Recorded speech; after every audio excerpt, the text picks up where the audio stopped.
சாயிராம், ஜெய் சாயிராம்.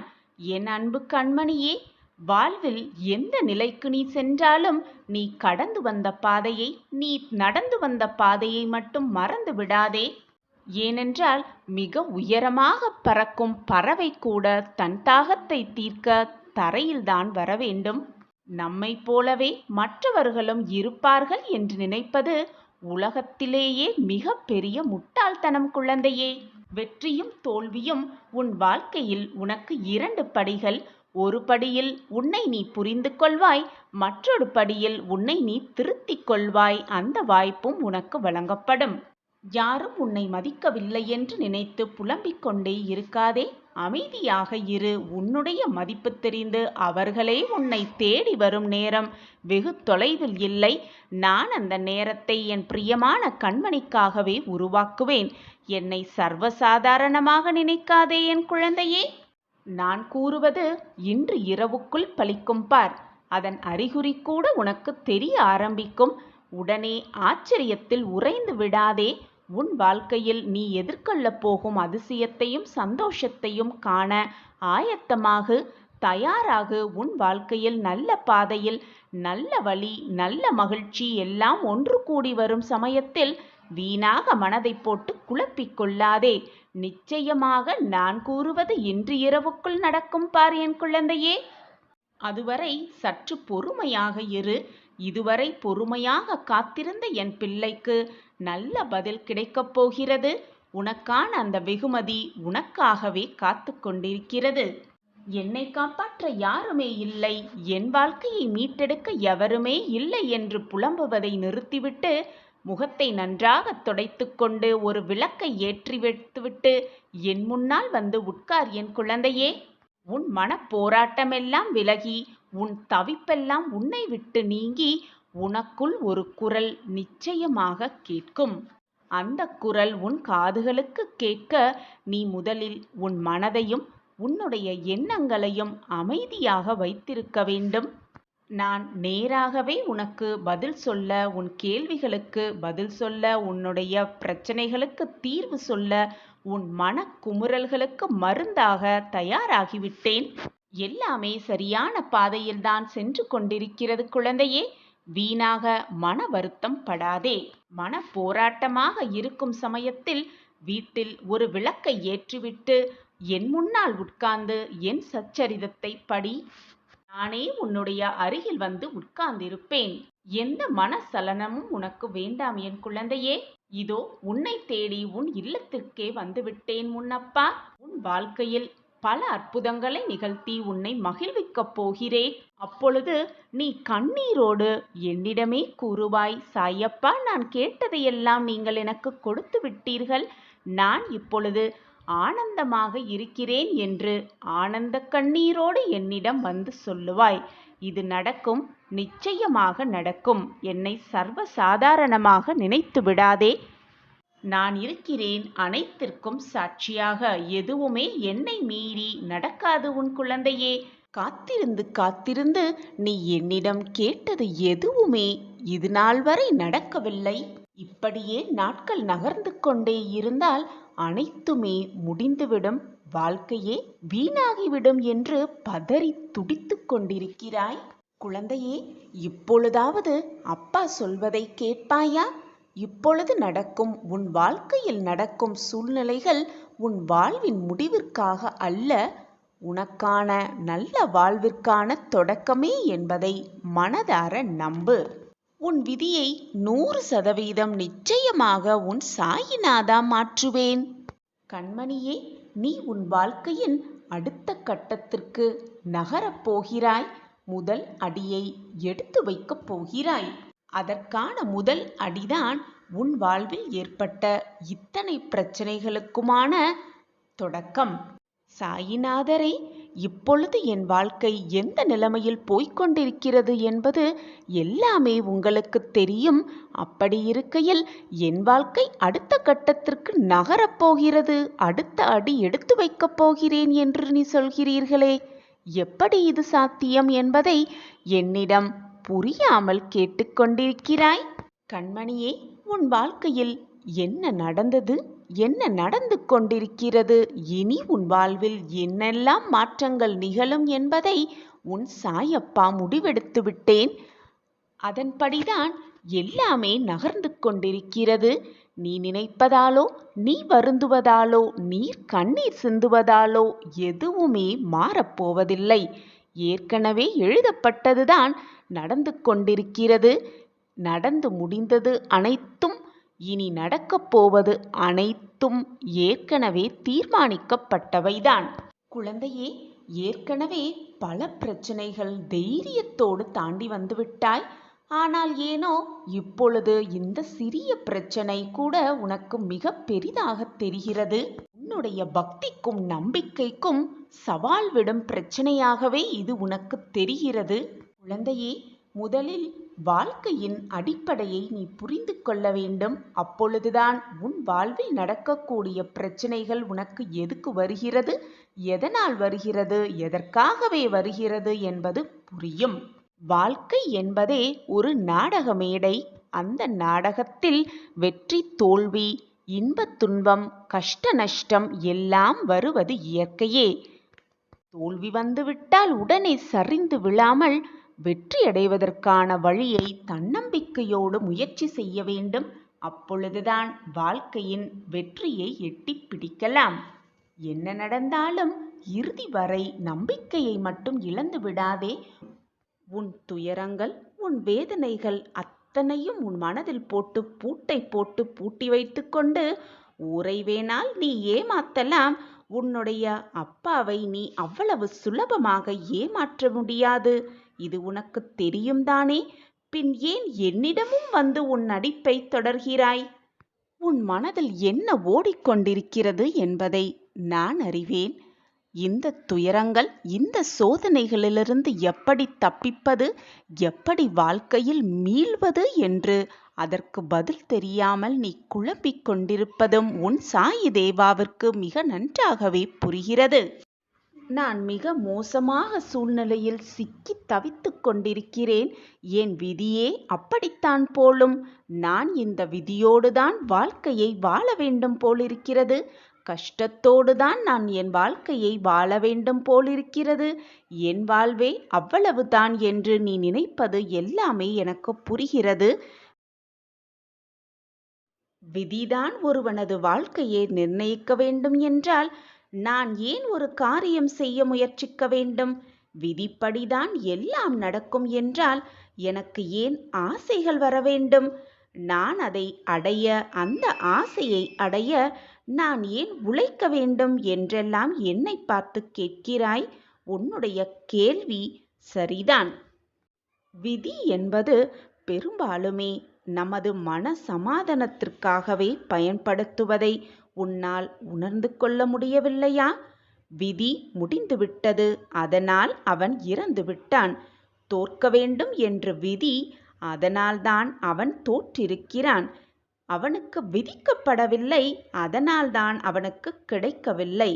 அவன் விதி நன்றாக இருக்கிறது, அதனால்தான் அவன் மிக சந்தோஷமாகவும் நிம்மதியாகவும் வாழ்கிறான் என்று சமாதானம் செய்து கொள்வதற்காகவே தான் விதியை அனைவரும் பயன்படுத்துகின்றனர். விதி என்பது மிக வலியதுதான். நமக்கு எது விதிக்கப்பட்டதோ அது அப்படியே நடக்கும். நமக்கு விதிக்கப்பட்டதை எண்ணி கவலைப்படாமல் நமக்கான கடமையை செய்து கொண்டே இருக்க வேண்டும். நமக்கு எப்பொழுது என்ன கொடுக்க வேண்டும், எதை கொடுக்க வேண்டும், நம் வாழ்க்கையில் நம் மனதை எப்படி மாற்ற வேண்டும், வாழ்க்கையில் எப்படி வெற்றியடைய வைக்க வேண்டும் என்பது நம் சாயப்பாவிற்கு நன்றாகவே தெரியும். நாம் அதை நினைத்து எதை நினைத்தும் கவலைப்பட வேண்டிய அவசியமே இல்லை. வருவது வரட்டும் என்று நம்மளுடைய அன்றாட கடமைகளை செய்து கொண்டே இருக்கலாம்.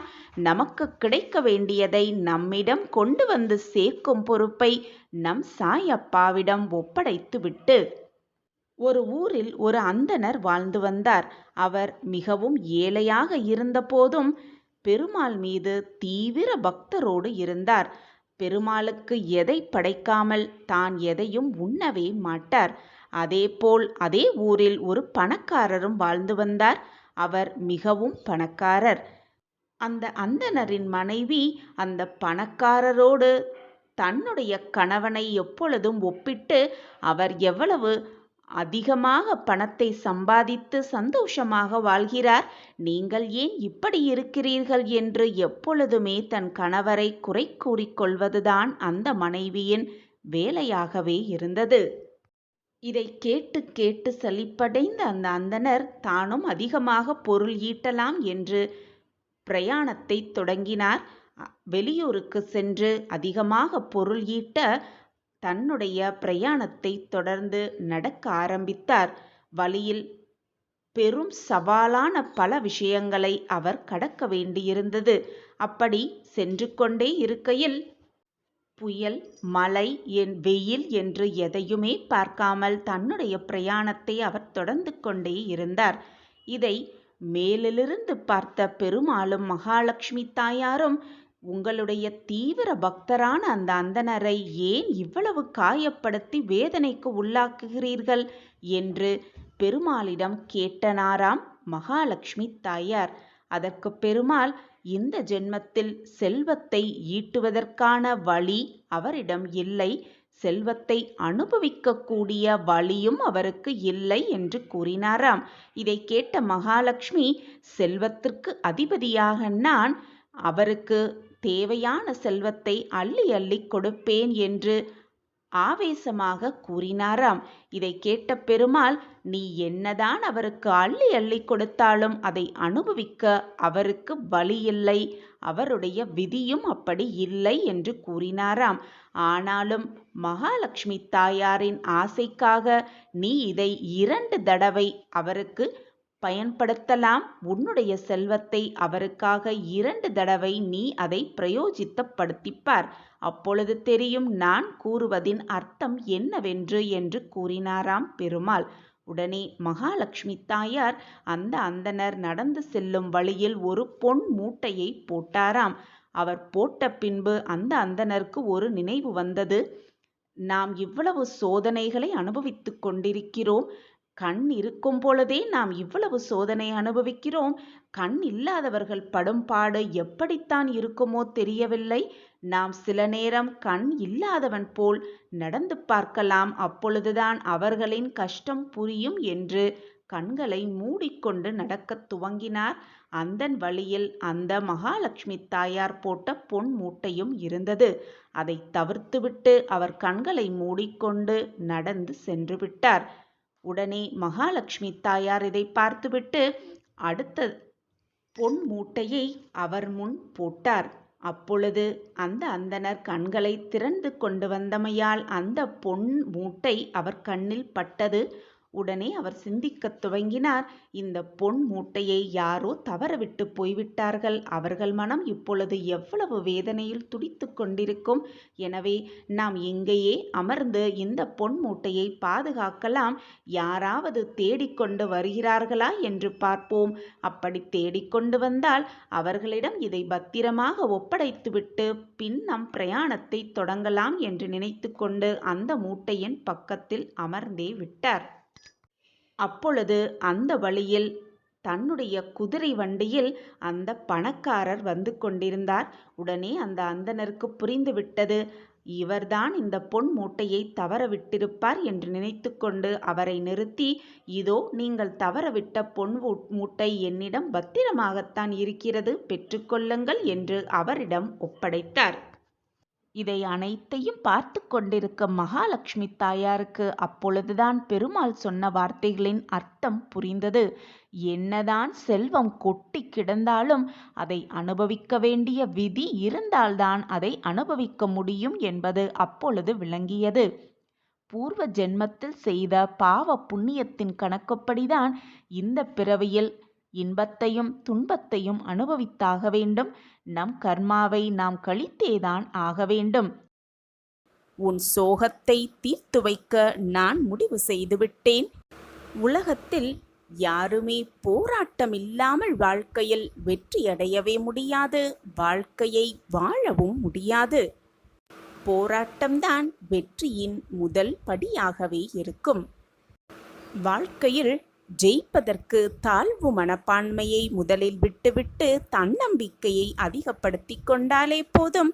மிக சுலபமாக வெற்றியடையலாம். வெற்றியை நம் வசம் ஆக்கிக் கொள்ளலாம். என்னதான் சூழலில் நீ சிக்கிக் கொண்டிருந்தாலும், என்னதான் சூழலில் நீ மாட்டிக்கொண்டிருந்தாலும், எந்த சூழலிலும் பயந்து விடாதே. அந்த பயமே உன் வாழ்க்கையில் உன்னை அடுத்த அடிக்கு கொண்டு செல்ல முடியவே முடியாது. பயமோடு இருப்பவர்கள் எதையுமே திறம்பட செய்து முடிக்கவும் முடியாது. வாழ்க்கையில் தோல்விகளும் ஏற்ற இறக்கங்களும் வந்து போவது சகஜம்தான். இந்த உலகத்தில் உள்ள அனைவருக்கும் இது பொதுவான விஷயம்தான். நீ மட்டும் அதற்கு விதிவிலக்கு அல்ல. இன்பமும் துன்பமும் கஷ்டமும் சந்தோஷமும் நிம்மதியும் ஆனந்தமும் எல்லாம் கலந்து இருந்தால்தான் அது வாழ்க்கையாகவே இருக்கும். வாழ்க்கையில் கிடைக்கும் அனுபவங்களை வைத்துக்கொண்டு லட்சியத்தை அடைவதற்கான பயணத்தை மேற்கொள்ள வேண்டுமே தவிர, சங்கடமான சூழ்நிலை வந்துவிட்டது, கஷ்டமான சூழ்நிலையில் நான் சிக்கிக் கொண்டிருக்கிறேன், என் வாழ்க்கையில் மீட்டெடுக்க எவருமே இல்லையா என்று சோகத்தோடும் வேதனையோடும் உட்கார்ந்து விட்டால் மீதி இருக்கும் வாழ்க்கையை யார்தான் வாழ்வது? லட்சியத்தை அடையும் எண்ணம் மட்டுமே நம் மனதில் இருக்க வேண்டும். அந்த எண்ணம் நம் மனதில் இருந்து விட்டாலே போதும். வாழ்க்கையில் என்ன செய்ய வேண்டும், என்ன செய்தால் லட்சியத்தை அடையலாம் என்ற எண்ணம் நம் மனதில் எழுந்து கொண்டே இருக்கும். மிக சுலபமாக வெற்றியை நம் வசம் ஆக்கிக் கொள்ளலாம். எது உன்னை துன்புறுத்தினாலும், எதுதான் உன்னை மனவேதனைப்படுத்தினாலும் கவலைப்படாமல் இரு. எது வந்தாலும் எதிர்த்து நின்று போராடு. எதுவும் என்னை மீறி நடக்காது என்பதை தீர்க்கமாக நம்பு. நடப்பது எல்லாம் நன்மைக்கே என்பதை தீர்க்கமாக முடிவு செய்து கொள். எப்போது எனது துயரங்கள் தீரப்போகிறது, இன்னும் எத்தனை காலம் காத்திருக்க வேண்டும் என்று உன் மனம் வாடுகிறது இல்லையா? இதோ இங்கே இருக்கிறேன், இதோ உன் அருகில் இருக்கிறேன். நீ உறங்கும் போதும், ஓய்வெடுக்கும் பொழுதும், வேலை செய்து கொண்டிருக்கும் பொழுதும், பலவிதமான பணிகளை மேற்கொள்ளும் போதும் உனது கண்களின் எதிரே உனக்கு முன்பாக நான் அமர்ந்து கொண்டு இருக்கிறேன். திரும்பும் திசையெல்லாம் நான் உன்னுடன் தான் இருக்கிறேன். நீ காண்கின்ற ஒவ்வொரு ஜீவராசிகளின் வடிவிலும் நான் உன்னை சூழ்ந்து இருக்கிறேன். ஏன் உன்னுள் இருக்கிறேன், நிழலாக தொடர்ந்து கொண்டும் இருக்கிறேன். கலங்காது, கலங்காதே, நடக்காது என்று நினைத்த காரியத்தை நான் நடத்தி முடிப்பேன். என்னுடைய குரல் உன் செவிகளில் கேட்கப் போகிறது. ஆம் குழந்தையே, எனது அன்பு செல்வமே, எனது அற்புதமான குரல் உன் செவிகளில் கேட்கப் போகிறது. அப்போது நான் உன்னுடன் இருப்பதை உணர்ந்து கொள்வாய். எனது குரல் மீண்டும் கேட்கும் தருணத்தில் என்னை முழுவதுமாக புரிந்தும் கொள்வாய். நான் இருக்கும்போது எதற்காக பயந்து ஓடுகிறாய்? எனது பார்வைக்கு மிஞ்சிய சக்தி என்று எதுவுமே இல்லை. நான் உனது நிழலாக இருக்கும்போது கலங்காதே. உனது வாழ்க்கையில் எது நடந்ததோ அவை அத்தனையும் நடந்து முடிந்து விட்டது. இனி எதுவும் உன்னை துன்புறுத்தப் போவதில்லை. வாழ்க்கையில் மிக வேகமாக வளர்ந்து வாழப்போகிறாய். கலங்காதே. அனைவரும் வியக்கும் வண்ணம் உயரத்தான் போகிறாய். தேவையில்லாமல் மனதில் கற்பனையை வளர்த்து கொள்ளாதே. என்னை மீறி எதுவும் நடைபெறாது. ஆம் என் குழந்தையே, உன்னுடைய சோதனை காலமெல்லாம் ஒரு முடிவுக்கு வந்தே விட்டது. உனக்கு வேண்டியதை எல்லாம் வழங்க நான் தயாராகிவிட்டேன். நீ கேட்டதையெல்லாம் கொடுப்பதற்கு நான் முடிவு செய்துவிட்டேன். எனதன்பு செல்வமே, நான் இருக்கிறேன் நிழலாக. உனக்காக நீ செல்லும் இடமெல்லாம் உனக்கு துணையாக எப்பொழுதும் உன்னப்பா உன்னோடு வந்து கொண்டிருக்கிறேன் என்பதை மட்டும் மனதில் பதிய வைத்துக்கொள். நான் இருக்கிறேன். உனக்கு என்று எழுதப்பட்டது நிச்சயமாக உன்னை நோக்கி வரும். நீ முயன்றாலும் சரி, முடியாவிட்டாலும் சரி, உனக்கு என்று எழுதப்பட்டது ஏதாவது ஒரு ரூபத்தில் உன்னை வந்து அடைந்தே தீரும். அதே போல உனக்கு கிடைக்கக்கூடாது என்று எழுதப்பட்டிருந்தால் நீ எவ்வளவுதான் முயன்றாலும், அதற்கான அத்தனை முயற்சிகளை எடுத்தாலும் கூட அது எப்படியும் உன்னிடம் வரப்போவதே இல்லை. இதுதான் வாழ்க்கையின் ரகசியமும் கூட. என்னதான் கவலைப்பட்டு வேதனைப்பட்டு கண்ணீர் சிந்திக்கொண்டே இருந்தாலும் நடப்பதுதான் நடக்கும். கண்ணீர் சிந்துவதாலோ வேதனைப்படுவதாலோ எதுவுமே மாறப்போவதே இல்லை. இதுதான் வாழ்க்கையின் ரகசியமும் கூட. இனி என்னால் பொறுத்து கொண்டு இருக்கவே முடியாது. நிச்சயமான ஒரு நல்ல நல்ல மாற்றம் என் வாழ்வில் நிகழ்ந்தே ஆக வேண்டும் என்று கூறுகிறாய். நான் அனுபவித்து வரும் இந்த நிலை மாறியே ஆக வேண்டும். நீங்கள்தான் எனக்கு உதவ வேண்டும். என் வாழ்க்கையில் நல்ல மாற்றங்களை கொண்டு வர வேண்டும். நல்ல காலத்தை எனக்காக உருவாக்க வேண்டும் என்று என்னிடம் வந்து வேண்டுகிறாய்.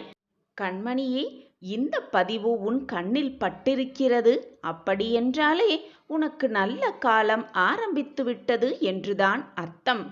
தேடி அலைந்து சுற்றி திரிந்த நாட்களெல்லாம் போய் நல்ல காலமே உன்னை தேடி வந்து கொண்டிருக்கிறது. அதுவும் சுக்கிர திசையை கையோடு அழைத்து வந்து கொண்டிருக்கிறது குழந்தையே. உடனடியாக ஒரு மாற்றம் நிச்சயமாக நிகழும். அதை உன் சாயப்பா நிகழ்த்தி வைக்கப் போகிறேன்.